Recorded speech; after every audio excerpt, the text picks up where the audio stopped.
Hello friends, welcome to all of you on our Rouse IAS Study Circle YouTube channel. And today we are going to start a very important discussion. This topic is very important in your modern Indian history, okay?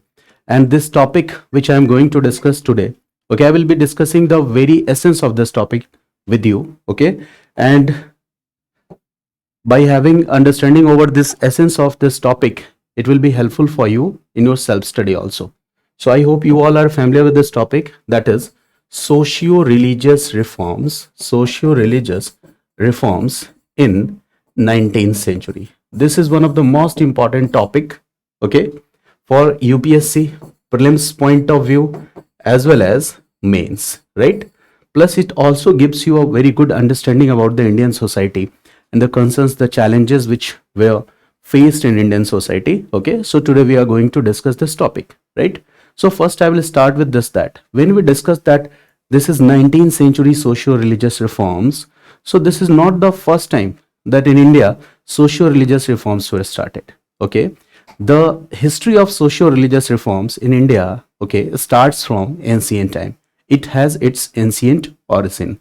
I hope all of you are familiar with one most important development in ancient India. I hope all of you are familiar, and this development was related to this 600 BC 300 BC period. And in this 600 300 BC period, this is known for what? Popularly it is known as Mahajanpad era, and it is known for rise of new religions in India. And these new religions, I hope all of you are familiar with these new religions. These are Buddhism, Jainism, Ajivaka, plus there are other religious sects also. Buddhism was the most popular among them. And when you study Buddhism, Jainism, you will find that these new religions came in opposition with the orthodox practices and behavior that were prevalent in our society during Vedic period, right? So this is the first set of socio-religious reforms in India. And when we talk about the second set of socio-religious reforms in India, again, all of you are familiar with this topic, and this is what? Bhakti movement in India. Bhakti movement in India. And the development of Bhakti movement in India is traced back from 8th century AD, and it is continued till this 15th, 16th century AD, right? And this development during the 15th, 16th century AD, the developments during here is known as golden period of Bhakti movement in India. This Bhakti movement originated from south and then it reached to north. And in this context, there is a very famous saying, and that is Bhakti Dravina Upaji Lai Ramanand, Uttar Lai Ramanand. It means the credit to bring Bhakti movement to North India is given to Ramanand. So here we are not going to discuss the features of Bhakti movement or new religions, but the same trend is continued in India in 19th century, right? The same trend, the same progressive trend is continued in India in 19th century. And this 19th century, the topic is socio-religious reforms in India, right? Now here the two words are used together, that is socio-religious reforms. Have you ever thought why these two words are used together? Because you cannot segregate these two important features, because in Indian society, whatever the social customs and practices we follow, each and every social customs and practices is justified by some religious beliefs. So each and every social custom or practice is justified by some basic religious beliefs. For example, okay, four varna system. This is the basic structure of Indian society, Hindu society. So this four varna structure, which is a part of our Hindu society, central feature of Hindu society, it has been explained on the basis of what? Purusha Sukta, that has been given in the 10th mandal of Rig Veda. Okay, these origin of four varna has been explained, okay, on the basis of what? That these four varnas were created from a creator god, common god, and this creator god, common god, was related to Brahma. Okay, so what we see, this social practice, okay, it's supported by some religious belief. So in India, okay, we cannot completely segregate the social customs and the religious beliefs. Both these two are granted together. But in initial form of our society, the society was simple, progressive in nature. The original form of religious scriptures in ancient India were very progressive in nature. But in due course of time, okay, some interpretations, okay, due to some interpretations, and these interpretations were not progressive, the interpretations are called regressive, the interpretations are called misinterpretations. Some demerits became a part of our Indian cultural tradition, our Indian society. They became a part. And when these demerits were added in our society, in our features of society, what will happen? It will degrade the entire fundamental structure of our society, our religion. For example, some common problems which we were facing during the 19th century India, okay, 18th, 19th century India, some common problems which we were facing, we can divide these problems in two categories. One category could be the issues of religious concern. One category could be the issues of religious concern, and the other categories could be the issues of social concern. So what were the issues of religious concern? So the issues of religious concerns were like idol worship, okay, polytheism, idol worship, polytheism, okay, plus superstitious practices and beliefs. They were promoted, they became part of fundamental structure of our religion. So superstitious practices and beliefs, okay. We can also say that in the same part, the complex form of religion, it was also a challenge, okay. And the supremacy of Brahmins, dominance of Brahmins, especially when we are saying supremacy and dominance of Brahmins, so it is in a particular context. For example, okay, the monopoly over the Sanskrit language was established by the Brahmins. So Brahmins have monopolized over the Sanskrit language, and in Varna system also, okay, Brahmins held the most prominent place, number one, okay. So these are what superstitions, practices, idol beliefs, polytheism, all these were the parts, you can say that, evils in religion. When we are saying polytheism is an evil in religion, when we are saying idol worship is an evil of religion, we are discussing the ideas of Raja Ram Mohan Roy.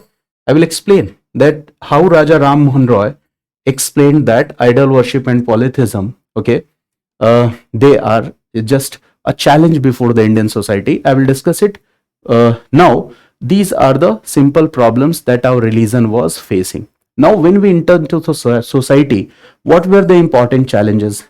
Child marriage was one of the important challenge, right? Widow remarriage was not possible, okay. It was discouraged, it was restricted. This is an important challenge. The third is what? The custom of sati. The custom of sati, okay, it was also in prevalent. When we say custom of sati, it means that the women were burnt along the pyres of their husband. This is what custom of sati. This was also an important challenge. Parda was there. And when we say parda in ancient Indian society, it also means that the women were confined in the domestic boundaries. Clear? So this is also a kind of parda. So the parda was also practiced. The women confined in domestic boundaries. There were the challenges like female infanticide. It was also an important challenge. Female infanticide. Okay. The women were not given equal rights. And when we say equal rights, it means what? The women, okay, they were discriminated. They were not given this opportunity to study, to get education. Plus the women, the other form of discrimination with the women is regarding property rights and all these things. So what we see, what we can conclude from here, we can conclude that in Indian society, the women were highly discriminated, okay. And the women, there was also this concept that women belong to inferior sex, okay. So this notion, so this is not a progressive idea, okay. And when such kind of restrictions are imposed on women, so we cannot say that our society is very much progressive, okay. So liberation of women was a very important task during 18th 19th century. So this issue of what? Liberation of women. This issue of liberation of women will be raised by socio-religious reformers of 19th century. For example, Raja Ram Mohan Roy. For example, Ishwar Chand Vidyasagar. For example, Henry Vivian Derozio. For example, Swami Dayanand Saraswati. For example, Swami Vivekanand. Plus, there are so many reformers who raised this issue of discrimination with women. Now, the second important group in society which was facing discrimination was Shudras. Clear?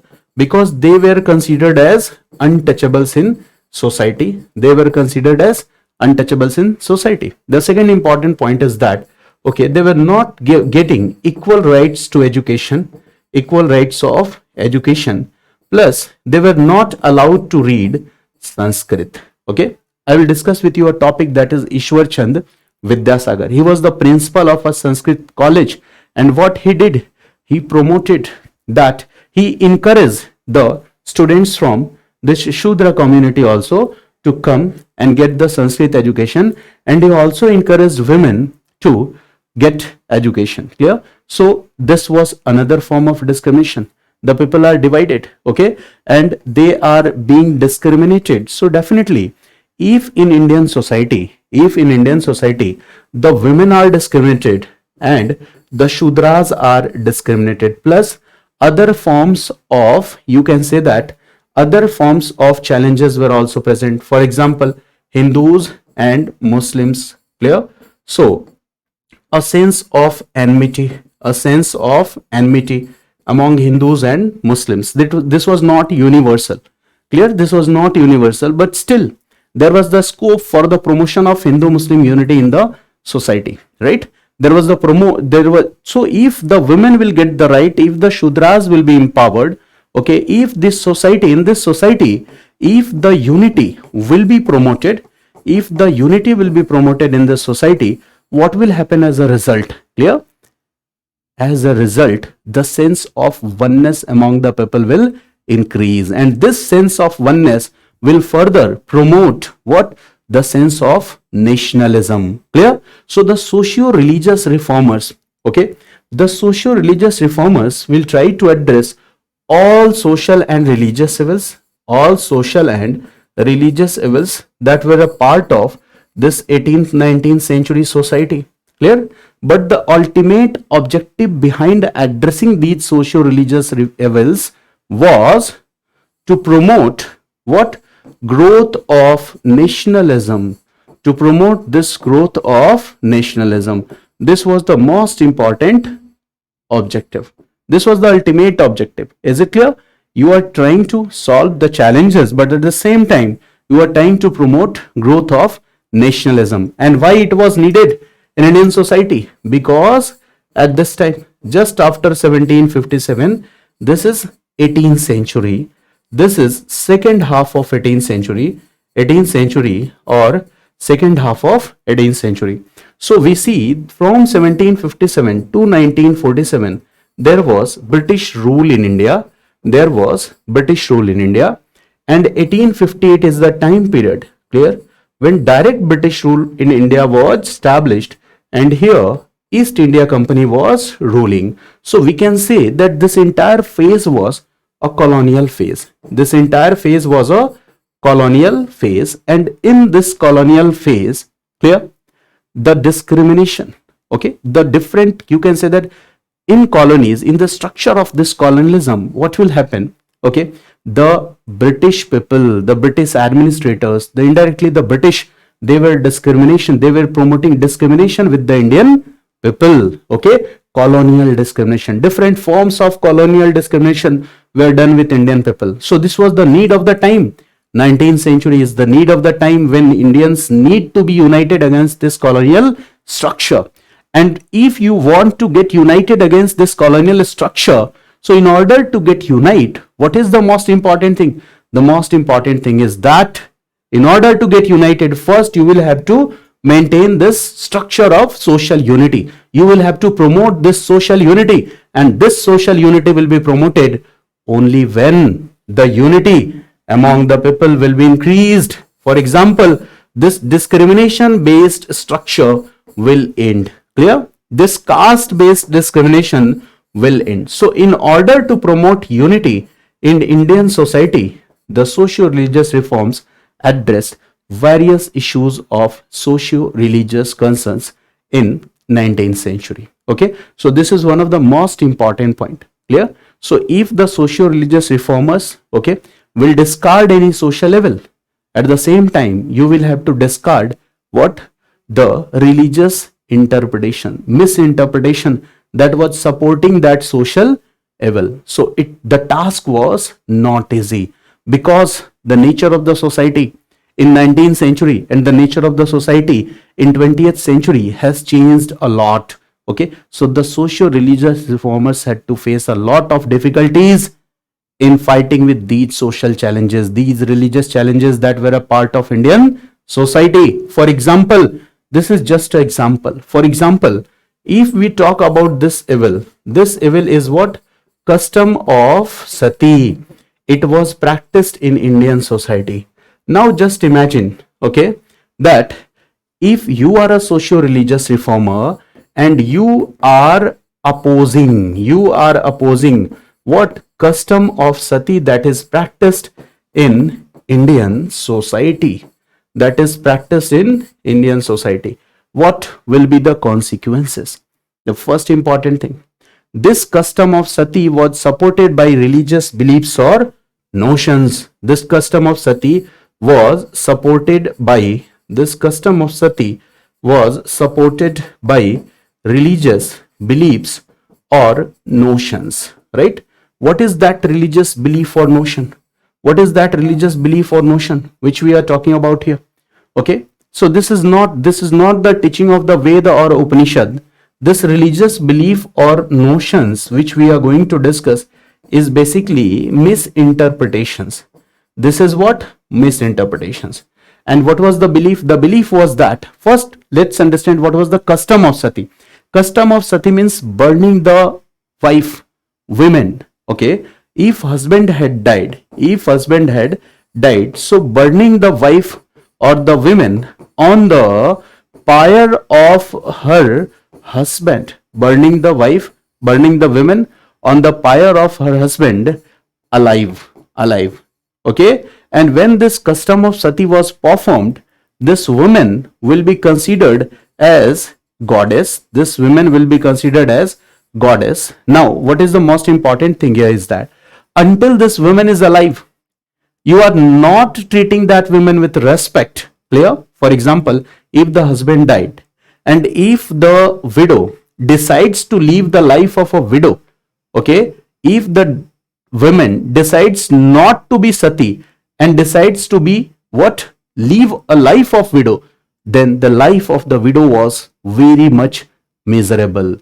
I am giving a simple example. The people were considering the very sight of a widow in the morning as inauspicious. Now you can imagine the plight, the suffering which the widows were facing in this society, right? So in the society, when the woman is alive, she has to live in a very pitiable condition, and once she dies, the society is treating her like a goddess. It means the society is not focusing on this worldism. The society is focusing on that worldism. The society is not focusing on this worldism. The society is focusing on that worldism. You consider the women as goddess, you start worshipping her, you are focusing on that worldism. But what should be the need? The need is to be focused on this worldism, to make the lives of women better in this world, not in that world. So this issue, this matter of concern was raised by Raja Ram Mohan Roy. It was very effectively raised by Raja Ram Mohan Roy. And later on, for widow remarriage, okay, important effort was made by Ishwar Chandra Vidyasagar, right? So custom of Sati Abolition Act in India was introduced in the year 1829 by the efforts of Raja Ram Mohan Roy. Clear? So this is what? This is one step in the direction of liberation of women. This reform, you can say, this legislation is very much important, but this is not a complete set of reform. This is what? Half reform, because the widows, they were not allowed to remarry it. Okay, according to legislations, the society had imposed several restrictions on this. Now, by the efforts of Ishwachand Vidyasagar in 1858, Widow Remarriage Act will be introduced, right? So this act, Widow Remarriage Act, will make this reform. Which reform? The Custom of Sati Abolition Act, okay, complete. Okay, so these two should be considered as complete set of reforms. Plus, the promotion of education among women was also an important part here. For example, Bethune School efforts are important, right? Bethune School efforts were also important. Now, this is to understand that how these socio-religious reformers were addressing the issues of social and religious concerns. Okay, so there are other social issues also.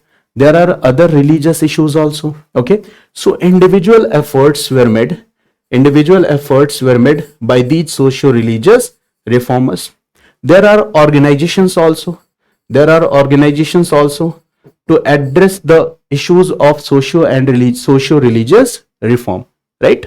And in these socio-religious reforms, Bengal province was much ahead in these reforms. And there is an organization that is known as Brahma Samaj. Brahma Samaj. Earlier it was known as Brahma Sabha. Later it was known as Brahma Samaj.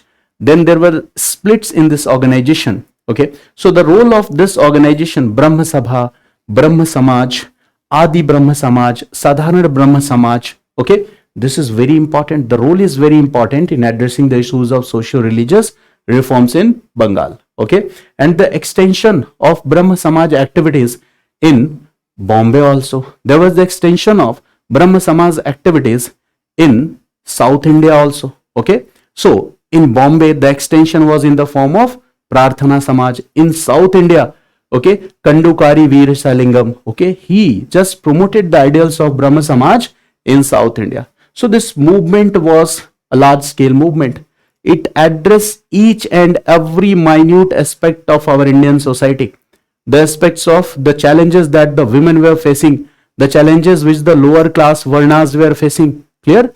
And there were significant results also. Some important names you might be familiar with is Raja Ram Mohan Roy, Ishwachand Vidyasagar, okay, Henry Vivian Derozio. He is known for Young Bengal movement. You must have heard the name of Ramakrishna Paramhans. He was the guru of Swami Vivekanand. There is another important name, that is Swami Dayanand Saraswati. These reformers have very great contributions. And Raja Ram Mohan Roy, he is known as the father of Indian Renaissance. He is known as a rising star. So his contribution is unforgettable. He is also known as the first modern man in India. Clear? So Raja Ram Mohan Roy is also given this credit to promote nationalism in India. For example, when you discuss development of regional political organizations, there is one of the earliest regional political organization that is known as Banga Bhasha Patrakarita Sabha. And it was founded by one of the important associate of Raja Ram Mohan Roy. So when we talk about the promotion of journalism, about the promotion of vernaculars, about the promotion of this idea of synthesis of East and West, okay, so Raja Ram Mohan Roy name comes first. So always remember that 19th century socio-religious reforms, 19th century socio-religious reforms were undoubtedly, okay, they were addressing the issues of, okay, religious challenges or concerns. They were addressing the social concerns, but at the same time, by addressing these concerns, they were also focusing on promotion of national unity. And this promotion of national unity was needed to fight with the colonial structure, in 18th century, right? Thanks to all of you for watching this video.